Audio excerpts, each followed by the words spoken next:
programa Construindo Saberes de hoje vai falar sobre uma tendência, ou melhor, uma realidade na educação brasileira, Rogério Queda. O ensino à distância. Vamos falar sobre números, quais são as vantagens do ensino à distância. A gente estava conversando aqui antes de começar o programa, não mesmo que entrando nos bastidores. Tu ia me fazer uma pergunta se eu já tinha feito algum curso à distância. Eu já fiz, tu também já fez? Já fiz alguns. E é bastante interessante justamente pela questão da agilidade, da flexibilidade. É sobre isso que a gente vai conversar e também a situação na nossa instituição, como está o processo do IAD aqui no Centro Universitário Franciscano. Quem conversa conosco sobre esse assunto é a professora Thaís Lopes, que é a nossa coordenadora administrativa do IAD. Tudo bem, professora? Tudo bem, obrigada pela oportunidade. Nós que agradecemos. Também está conosco o professor Yuri Lamel, que ele é o coordenador de produção de materiais didáticos. Tudo bem, professor? Tudo bem, Quintana. Professor de jornalismo também, e outras instâncias. E a nossa professora Valéria Bortoluzzi, que ela é coordenadora pedagógica do IAD. Tudo bem, professora? Tudo bem, obrigada pela oportunidade também de estar aqui. Nós que agradecemos. Começando então falando um pouquinho sobre esse crescimento do IAD. A gente já falava um pouquinho nos bastidores sobre como funcionava antigamente aqueles cursos por correspondência, através do Instituto Brasileiro, depois a questão dos telecursos, as videoaulas, e agora a gente tem a realidade do ensino à distância. A gente brinca com uma espécie de tendência, mas já é uma realidade. A gente tem alguns números, por exemplo. Segundo os dados do Ministério da Educação, a modalidade à distância é o ensino que mais cresce no Brasil. E de 1 a cada 3 alunos que fazem qualquer curso de graduação, esse curso é através da modalidade à distância. O que dizer sobre esses números, sobre essa nova realidade na forma de ensino de educação no Brasil? Parece que essa é uma etapa natural da nossa sociedade, como nós estávamos comentando, porque o nosso dia a dia, não só a vida profissional, mas na nossa vida pessoal, tudo é facilitado pelo uso das tecnologias, né? E de certa forma, as tecnologias também atraem os nativos digitais, que são os nossos alunos. Então, nós vemos como uma etapa natural o estudo, o ensino sendo facilitado pelo uso das tecnologias. Quando a gente fala dos nativos, a gente fala da nova geração, né, que já nasceram com a tecnologia de certa forma, de uma forma muito mais natural do que para nós, por exemplo, que viemos pegando esse período de adaptação, de transformação. Mas me parece também que existe aquele público que não teve a oportunidade de fazer um ensino superior ou fazer algum curso que capacite, né, para uma realização profissional, e o IAD também vem atender a demanda desse público que já trabalha, já está inserido no mercado de trabalho e quer se aperfeiçoar. Ou estou enganado? Não, perfeito. Na verdade, a educação à distância ela vem exatamente atender esse grupo, né, de pessoas também, ou esse crescimento se deve muito a isso, né? Se a gente for visualizar o grupo que entra na educação à distância ou que acessa a educação à distância atualmente, é exatamente esse grupo de pessoas mais velhas, né, ou com maior idade, que são os adultos, que não tiveram oportunidade de estudar no período certo, né? Ou na idade certa, como a gente denomina. E é um grupo de pessoas que desde sempre, desde que a EAD se constituiu, porque a gente imagina a EAD só com as novas tecnologias ou com as tecnologias digitais, né? Mas é o grupo que desde sempre, quando a educação à distância se constituiu como educação à distância lá, né, há mais de um século, é o grupo que sempre foi atingido por essa educação, é aquele grupo que não tinha acesso aos meios tradicionais de escolarização. E muitas dessas pessoas, elas já estão no mercado de trabalho. E aí, a flexibilidade do ensino à distância colabora também para que essas pessoas busquem uma formação? Com certeza, porque ao contrário do ensino presencial, né, na educação à distância, vocês podem escolher o horário que vai fazer as atividades pedagógicas, né? O horário que vocês vão estudar, por exemplo. Então, facilita bastante, agiliza o processo para quem não tem tempo, né? Num turno da manhã ou da tarde, por exemplo. Então, a EAD ela veio para atender uma demanda de um perfil de estudante que não tinha como fazer, né, um ensino superior nos anos 90 para trás, né? Tem outra coisa também, a EAD, a forma como ela funciona, né, que é por meio de sedes e polos, essa forma de funcionamento faz com que ela crie uma capilaridade do ensino superior em cidades menores, que não têm a capacidade de comportar uma universidade ou uma grande instituição, né? Então, por exemplo, uma capital que tem uma sede ou uma cidade grande que tem uma sede pode distribuir o seu ensino da EAD em polos que se espalham por pequenas cidades, né? Então, isso fez com que a EAD alcançasse lugares que o ensino presencial não conseguia alcançar. Interessante, mas queria fazer uma pergunta para vocês, porque a gente tem um público mais conservador, inclusive de professores, que vê no EAD uma espécie de ensino que não aprofunde tanto, ou que, pela diferença que a gente vê na forma da própria aula, do próprio material como ele é exposto. Como é que vocês enxergam isso? Porque a gente tem esse público crítico, mas a gente vê que o EAD é um caminho sem volta. Não é mais uma questão de discutir se ele é viável ou não, ele já é uma realidade. Como é que vocês enxergam essa mudança na forma do ensino? E uma segunda pergunta, se possível, para fomentar a discussão. Sim. A gente vê essa diferença de públicos, né? O pessoal mais antigo que não teve a oportunidade de fazer um ensino superior ou um ensino técnico, porque o EAD não se trata só de ensino superior, tem especializações, uma série de outras coisas. Como trabalhar essa diferença de perfis dessa nova geração que às vezes cansa de assistir um vídeo no celular de 2 minutos e esse público tem uma dificuldade maior se o material não for melhor minucioso, se não for mais minucioso, melhor explicado. Como é que vocês trabalham com essa diferença de público? Um ponto que eu ia comentar, que eu lembrei enquanto o professor Yuri falava, era sobre o perfil do aluno em EAD. Eu acho que esse é um ponto muito importante. É um aluno que ele precisa ser disciplinado, ele tem que ser autônomo, ele tem que ser curioso e proativo para buscar, para, como a gente brinca, sentar e realmente estudar, ler os materiais, ver os vídeos, fazer as tarefas que têm que ser feitas. Então, esse aluno ele precisa ser bastante proativo e disciplinado. Começa por aí, no perfil do aluno para EAD. Agora, quanto à forma de trabalhar, sem dúvida a gente tem que olhar para as metodologias que são usadas na educação à distância. E as metodologias, elas estão mais direcionadas para as metodologias focadas no aluno.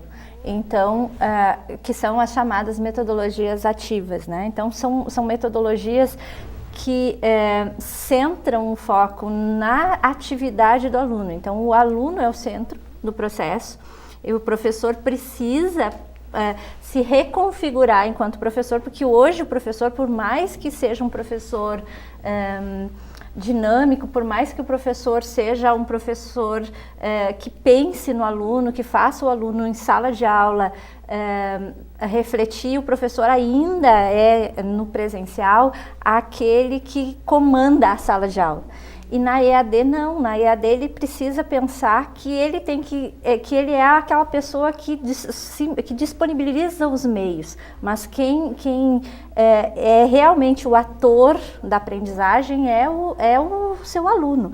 Então, o que acontece é que não é um ensino menos aprofundado, porque o aluno vai receber desafios e vai ter os meios que são não só os mesmos que ele tem no presencial, como livros,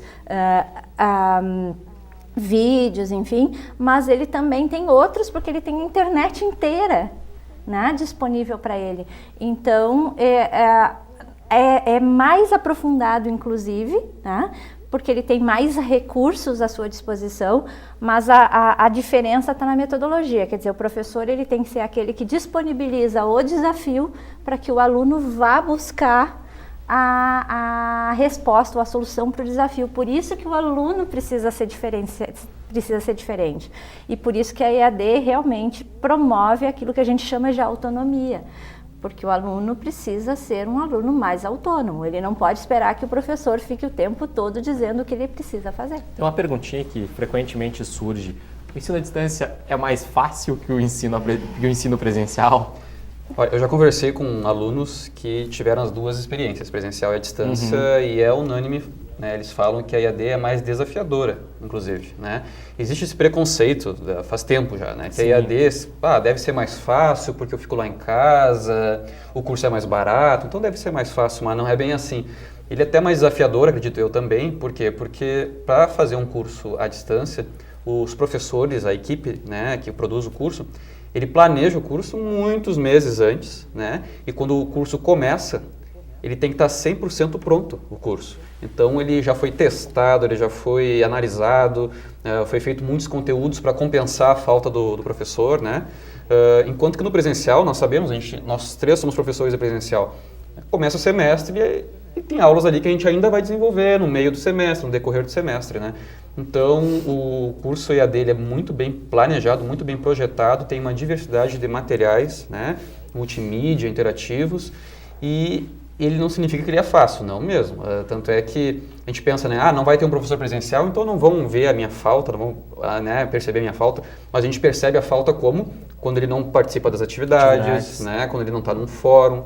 Então, acho que na aula presencial é até mais fácil de estar ausente, porque estar dentro da sala de aula não significa que está presente. A gente sabe que tem aluno que está presente na classe, mas não está presente na aula, né? E aí volta numa questão que a professora Thaís já mencionou, que é a disciplina da pessoa que está fazendo aquela graduação. Porque ela precisa fazer os seus horários, ela precisa ter ali o seu... a sua rotina para poder acompanhar. Justamente por ser mais desafiador, ele exige mais autodisciplina, né, exatamente, dos estudantes. Não é à toa que a EAD tem um probleminha que é a alta evasão. Né? Muitos alunos não aguentam esse desafio e acabam né, abandonando o curso. Existem várias estatísticas que mostram que a evasão é um dos grandes problemas né, dos cursos à distância. Ela chega a ser em torno de 50%, né? Em relação aos cursos presenciais. Por quê? Por causa desse perfil, porque muita gente sai do presencial e entra na educação à distância em função né, dos horários, em função do próprio valor, porque os cursos de educação à distância são mais baratos, né? Porque a manutenção de um professor numa instituição, ela é muito maior, tem muito mais gastos, gera muito mais gastos e normalmente a produção dos materiais para um curso de educação à distância, ele custa menos para a instituição, né? Ou eles compram esses materiais de instituições que fazem essa produção. Então, isso acaba gerando, então esses alunos migram de um presencial que eles estão acostumados com um ritmo, para a educação à distância eles não ficam, porque exatamente exige isso. Mas quando o aluno tem esse perfil, ou quando ele se acostuma com esse perfil, ele percebe que a educação à distância tem muito mais vantagens para ele. Porque a educação à distância ela permite que ele desenvolva outras habilidades que o presencial normalmente não desenvolve. E há um misto, não é mesmo, professora Thaís? Que é os cursos que a gente chama são semipresenciais, é isso? Perfeito. Então, nós temos a modalidade que é em EAD, mas, por exemplo, para os cursos de graduação em EAD, eles possuem geralmente encontros presenciais. É o caso do curso que nós vamos ofertar na modalidade em EAD, depois do nosso processo de credenciamento. Então, seria um híbrido, algo assim, né? Cursos de extensão, normalmente, são 100% em EAD. Cursos de especialização são em EAD, mas tem que ter avaliações presenciais. Então, depende muito do nível de ensino. Mas na graduação e na especialização, se tem as aulas, a maioria em EAD, mas as avaliações são presenciais. Que interessante essa transformação de comportamento, que acredito que todos nós passamos por uma realidade diferente do que a nova geração, digamos, de estudantes tem, que é a facilidade ao acesso aos materiais. Por isso essa exigência ela é interessante. Nós tínhamos que ir até a biblioteca, pegar o índice do livro, procurar o capítulo, ler o capítulo, fazer um resumo. Hoje tu tem respostas mais fáceis na internet, mas é interessante ver por esse ponto de vista o quanto o IAD ele pode cobrar justamente pela facilidade que o aluno tem acesso a essa informação. Mas é importante dizer também que mesmo que nós tenhamos toda essa facilidade do computador, os polos eles precisam ter também os livros necessários, a bibliografia dos cursos. Então o aluno ele pode ir até o polo, pegar o livro, né? Então aquele aluno que tem aquele perfil mais tradicional ainda vai ser atendida essa demanda desse tipo de aluno, né? E outra coisa, como teve esse preconceito lá nos anos 90, início dos anos 2000, né, esse preconceito com a EAD, as instituições elas correram atrás, as instituições de educação à distância, correram atrás para melhorar a qualidade da EAD, para não só igualar, como às vezes, em alguns momentos, até ultrapassar a qualidade do presencial. E é por isso que hoje em dia, o MEC considera o diploma igual, exatamente igual. O diploma de EAD e de Não há presencial é o diferença. mesmo, não há diferença nenhuma, não há nenhuma informação dizendo ali que este é à distância, né?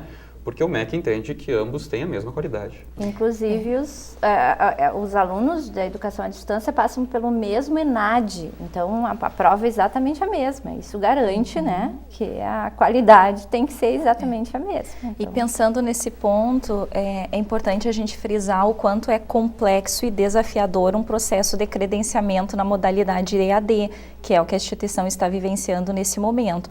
Então, nós temos diversas diretrizes, normas, regras que temos que seguir. Os avaliadores do Ministério da Educação vão tanto nos polos quanto na sede, avaliam também o curso de graduação que nós vamos ofertar.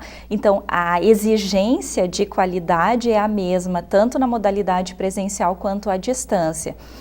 Os conceitos que nós obtivemos aqui no Centro Universitário Franciscano para a modalidade EAD mostra que nós não nos descuidamos, né? Queremos tanto qualidade no ensino presencial quanto à distância também. E era a próxima pergunta que eu ia lhe fazer, professor, como é que está a situação? Quem estiver acompanhando já a notícia há um bom tempo aqui em Santa Maria, deste processo de credenciamento do Centro Universitário Franciscano, dos polos, todos já foram avaliados? Todos os polos foram avaliados. Nós esperamos ansiosamente, eu diria, a finalização do processo de credenciamento, porque nós estamos com tudo pronto já para ofertar o curso superior de Tecnologia em Gestão de Recursos Humanos, que vai ser nosso primeiro curso de graduação. E também ali na unidade de EAD nós estamos trabalhando muito, planejando e elaborando conteúdos para as especializações Lato Sensu, que também nós vamos ofertar. Concomitante, a gente tem o nosso trabalho cotidiano e também cursos de extensão que nós estamos pensando. Então, a Unifra está se expandindo bastante nessa modalidade, mas antes da gente ofertar esse curso, a gente precisa da publicação da portaria do Ministério da Educação no Diário Oficial da União. Então, ainda estamos esperando. Mas todos os polos já foram avaliados, a sede já foi avaliada, a Unifra, nós obtivemos conceito 5 na sede, conceito 5 no polo de Pelotas, conceito 5 no polo Santana e os outros polos e o curso de RH obteve conceito 4, que demonstra a nossa qualidade. Essa avaliação envolve uma série de critérios, não é mesmo, professora?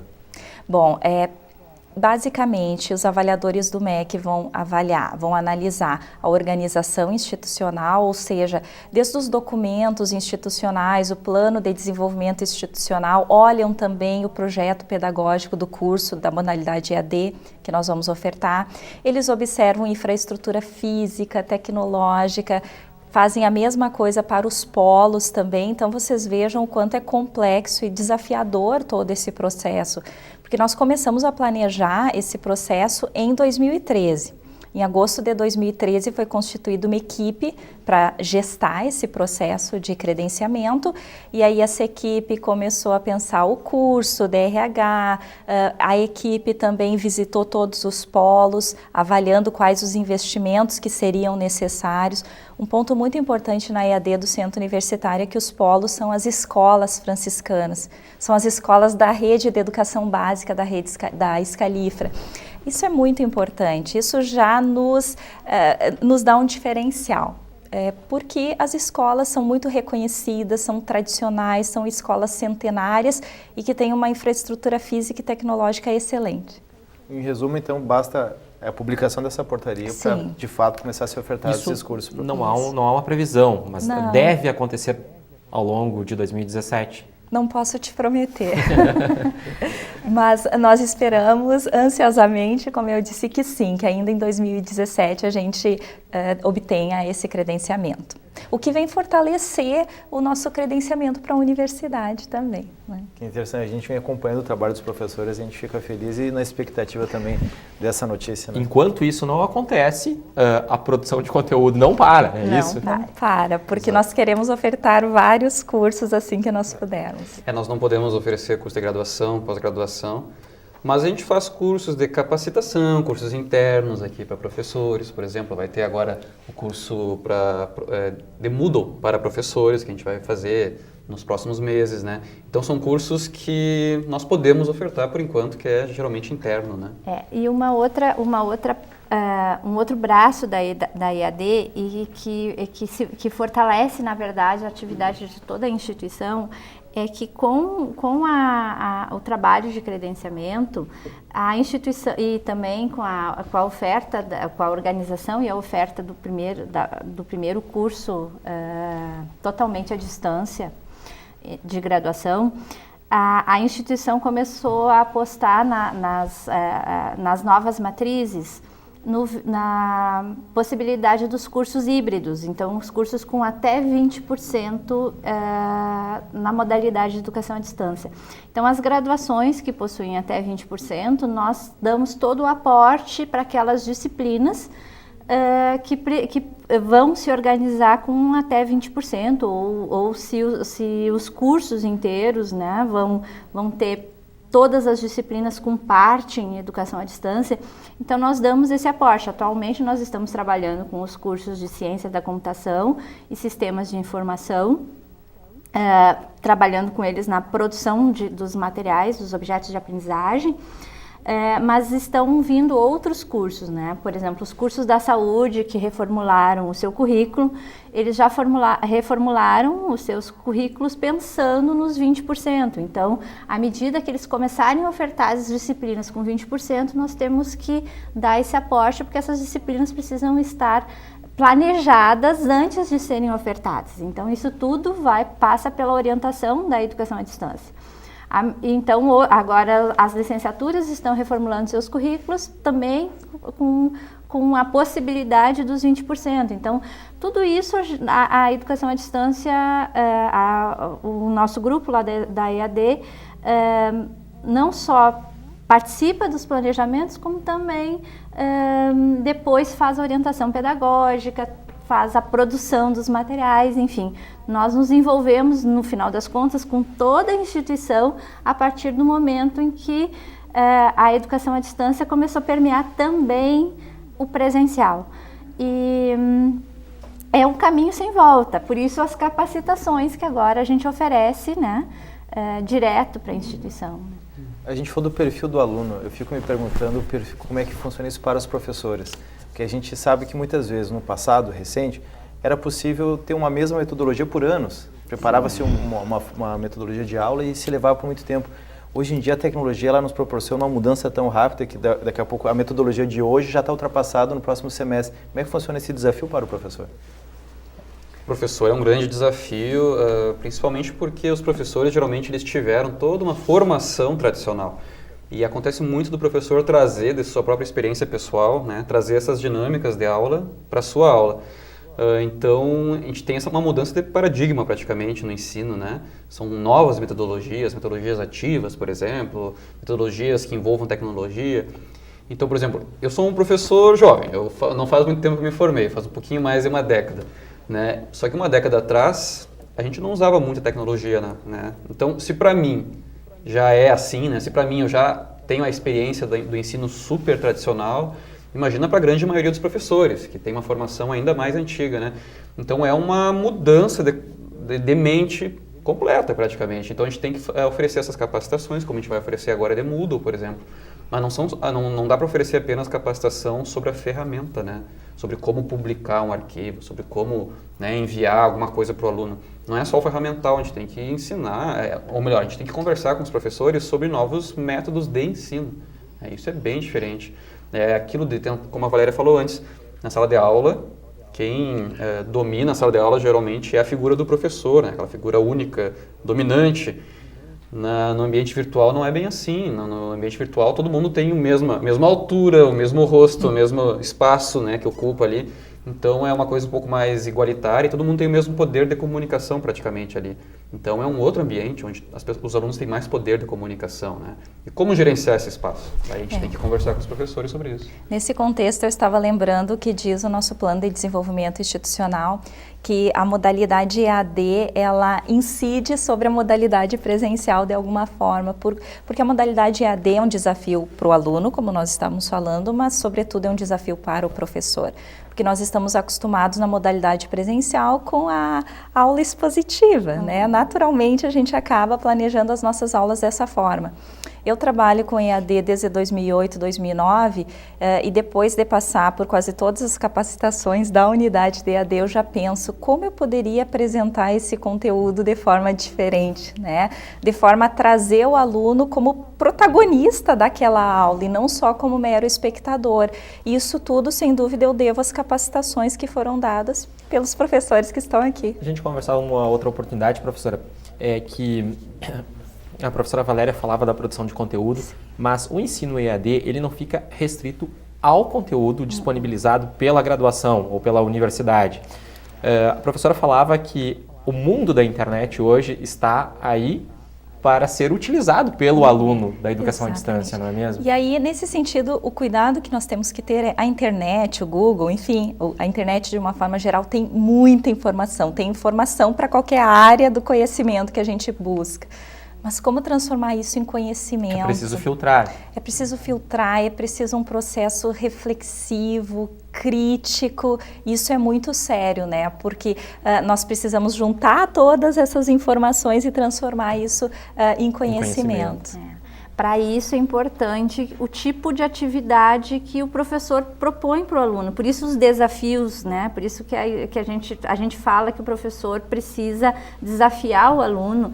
E essa é eu acho que essa é a diferença básica do presencial para a distância. O que acontece é que, por mais que na sala de aula hoje o professor possa propor os mesmos desafios na sala de aula presencial, o professor possa propor os mesmos desafios para o aluno, o que acontece é que, como ele tem um espaço restrito, quando dá alguma coisa errada, quem resolve o problema acaba sendo o professor. Na educação à distância, o que acontece é que o aluno está ali, a primeira pessoa com quem ele pode conversar vai ser o tutor, não vai ser o professor, mas normalmente ele vai tentar resolver o problema sozinho. E aí o que acontece é que para ele resolver para ele solucionar aquele desafio que ele tem, e tem que ser um desafio que proponha reflexão, que proponha efetiva construção de conhecimento, tem que ser muito bem formulado, e esse é um processo de trabalho com o professor, que é o que a gente vem fazendo lá na EAD. Então, conversar com os professores para que eles pensem em propor desafios para o aluno que a resposta não seja pronta, que o aluno não vá no livro e ache a resposta, que o aluno não vá, mas que ele vá construindo essa resposta a partir de caminhos que ele vai percorrendo, não só nos materiais que vão ser disponibilizados, porque a gente precisa disponibilizar algum material, óbvio, né? Mas também com possibilidades desses materiais levarem a outros e a outros e a outros. Estimule ele a procurar outros, exatamente. Que conteúdo extra. Exato. E que ele possa, claro, de alguma maneira, selecionar esse material, porque é muita informação. Ele tem que aprender também a selecionar esse material. Por mais que eu coordene a produção de materiais, eu gosto de falar que EAD não é só material, eu gosto de reforçar isso, né? Na EAD a gente tem a oportunidade de fazer atividades diferenciadas, porque o ambiente virtual, ele oferece recursos diferentes, né? Tanto é que a EAD tem tanto essa vantagem, esse benefício, que o MEC lançou essa legislação que fala que as presenciais podem ter 20% de EAD. Por quê? Porque os presenciais eles precisam aproveitar esse benefício da EAD, né? Vou só dar um exemplo, entre vários, né? No ambiente virtual nós temos, por exemplo, um tipo de atividade que é a avaliação em pares, né? Que o ambiente virtual oferece. É uma avaliação bem interessante, que no presencial até dá para fazer, mas não da forma como acontece no ambiente virtual. A avaliação em pares é o seguinte: eu sou aluno, eu fiz uma atividade, e eu entreguei essa atividade no ambiente virtual. E aí o professor ele ativa lá uma fase de avaliação. Quando ele ativa essa fase, eu recebo trabalhos dos meus colegas e eu avalio o trabalho dos meus colegas. E o meu trabalho é avaliado por outros colegas. E tudo isso é realizado de forma anônima, por exemplo, né? O sistema ele distribui automaticamente as atividades de forma aleatória. Ele cria o sistema de anonimato, por exemplo, na avaliação. E depois, na próxima fase, eu recebo as minhas avaliações feitas pelos meus colegas. Isso é muito interessante, é muito enriquecedor, né, para os alunos, ainda mais quando O curso à distância tem muitos alunos, porque isso acontece às vezes. Nós temos aí cursos que tem centenas de alunos, por exemplo, às vezes até milhares. E quando acontece isso, eu recebo às vezes dezenas e dezenas de avaliações, sabe? Isso é muito legal. No presencial nós temos geralmente uma avaliação só do professor, só, né? E às vezes o professor não tem muito tempo para avaliar 30, 40 alunos e a avaliação às vezes é muito pequenininha, né? O feedback. Então é só uma das várias vantagens que a EAD tem sobre o presencial. Vem alguns desafios ou vários desafios, a gente vai ficar monitorando então essa questão do credenciamento e vamos voltar a discutir com certeza outras vezes esse processo de educação à distância. Infelizmente, nosso tempo estourou. A gente vai ter que ficar por aqui. Muito obrigado pela participação de vocês, professores. Nós Obrigada. agradecemos. Ficamos por aqui então, Rogério Quebra. É o próximo Construindo Saberes na próxima semana. Até lá, acessa também o nosso canal do YouTube. O Unifra Online. Até mais.